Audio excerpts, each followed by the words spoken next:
안녕하세요. 오늘은 손목에 대한 얘기를 오늘 해볼 거예요. 손목은 내가 의도할 때랑 의도하지 않을 때 두 가지를 구분을 해주시면 좋아요. 의도할 때라는 점은 튕기기라든지 뭔가 굴리기라든지 뭔가 꾸밈을 할 때 사용하는 의도적인 손목, 그리고 나머지는 그냥 알라세콘이라든지 뭐 알롱제라든지 팔의 어떤 일부로서의 손목, 이럴 때는 의도하지 않은 어떤 팔의 전체적인 원리를 따라가는 손목이 있어요. 그래서 두 번째 거부터 일단 그게 가장 기본이니까 그거를 설명을 해드리면은, 제일 중요한 원리는 뭐냐면 이 아랫팔 그리고 등에서의 근육의 에너지를 방해하지 말라. 위에서 봤을 때 얘가 이렇게 둥글게 가고 있으면 여기로 떨어져야 되거든요. 그런데 이거를 꺾지 말라는 거예요. 그 다음에 이쪽 방향으로 갔을 때도 이렇게나 혹은 이렇게 꺾이지 않고 가야 돼요. 마치 중력을 향해서 떨어지는 것처럼. 그래서 알라세콘으로 예를 들면 앞에서 봤을 때 많이 하는 실수는 요거, 손끝이 떨어지는 거예요.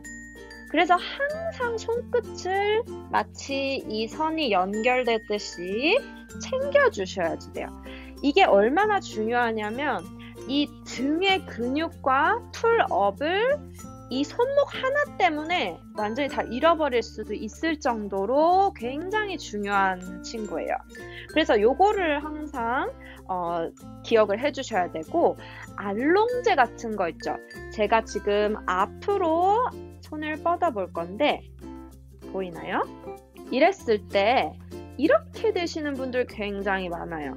그러면 얘가 가다가 바깥으로 휘어지죠.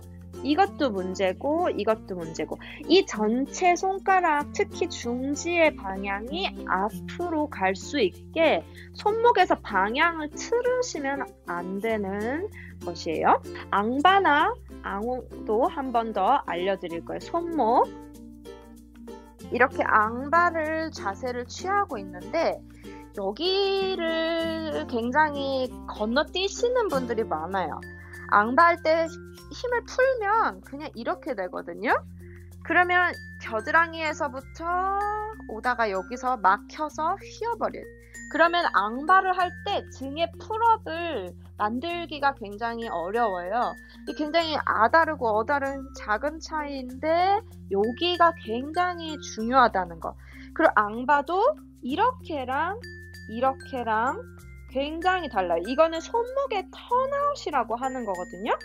그래서 손목의 턴아웃을 끝까지 하느냐 힘을 빼고 있느냐에 굉장히 큰 차이가 있다는 거 알아주시고, 자, 앙호로 가볼게요. 자, 팔이 위로 올라가요. 자, 보이시나요?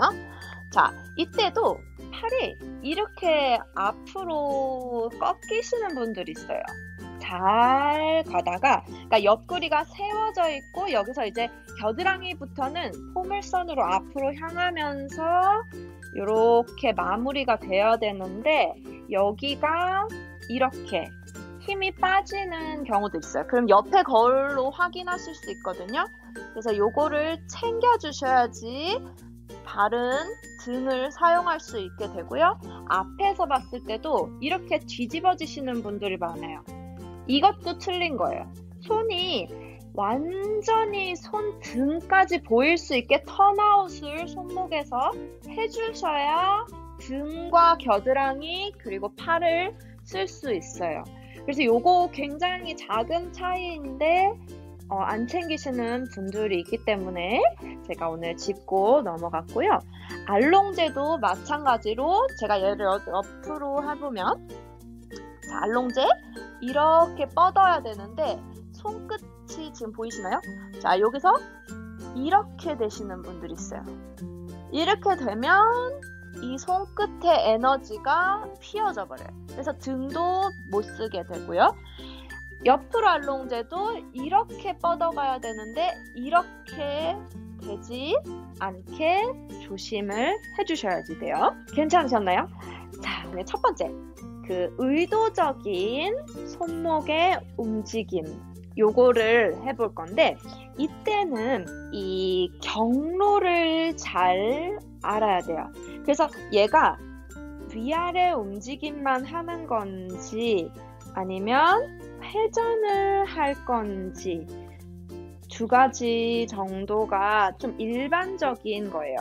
그런데 여기서 좋은 움직임을 하려고 하면 양 옆은 거의 사용하지 않고 이 예쁜 통로 안에 갇혀 있다고 생각하면서 손등 그리고 손 아래쪽만 움직인다고 생각을 하셔야지 돼요.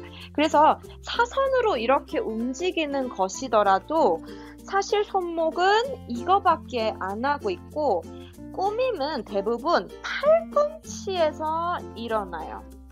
그래서 손목이 안쪽으로 가는 순간 저 사람 뭔가 잘하는 것 같은데 별로 안 예뻐. 왜지? 이럴 때 보면 손목을 잘 못 사용하는 경우들이 많아요. 그래서 특히 전공생들한테도 되게 많이 일어나는 실수인데 손목을 움직이실 때 손목을 바르게 움직여야 세련된 느낌이 날 수 있다는 걸 알아주시고 손목 이런 굴리는 동작을 한다던가 할 때 손목만 움직이면 굉장히 풍성하지 않고 잘 못해 보이는 결과가 일어나요. 에너지는 항상 안쪽에서부터 오기 때문에 이런 굴리는 거를 한다든지 할 때 이 겨드랑이, 팔꿈치, 손목 이 순서를 지키지 않으면 되게 어리숙한 뭔가 이상한 느낌이 나타나요. 그렇기 때문에 제가 항상 골반 중립 그리고 척추가 바르게 서 있는 것 이런 걸 항상 중요하게 생각하는 이유가 골반이 말리면 여기서부터 이 겨드랑이를 쓸 수 있는 능력이 없어지기 때문에 항상 그 부분을 먼저 말씀을 드리는 거예요. 그래서 그 부분 잘 모르시겠으면 제가 태그 해드릴 테니까 거기 앞에 선행 연습하는 영상 한번 꼭 보시고요. 그래서 골반이 바르게 서 있어야지만 이 겨드랑이와 시선 그리고 척추 이런 것들을 바르게 쓸 수 있다. 이런 거를 알아주시면 좋을 것 같아요. 그래서 팔을 이렇게 연습을 해보셨는데도 안 되면 한 번이라도 그 팔에 대한 개인 레슨을 꼭 하셔서 이 팔을 어떻게 사용하는 건지 내가 왜 이 팔을 잘 못 사용하고 있는지를 아셔야지 앞으로 한 단계 점프를 하실 수가 있어요. 팔은 의외로 조금만 훈련을 하시면 굉장히 노력에 비해서 어떤 아웃풋이 굉장히 큰 부분이기 때문에 내가 발레를 갑자기 좀 확 늘고 싶다. 그럼 팔을 조금 더 풍성하게 연습해 보시는 게 좋은 팁이에요. 그래서 혹시 또 부족한 부분이 있으면 제가 다음 영상에도 한번 참고를 해보도록 할게요. 감사합니다.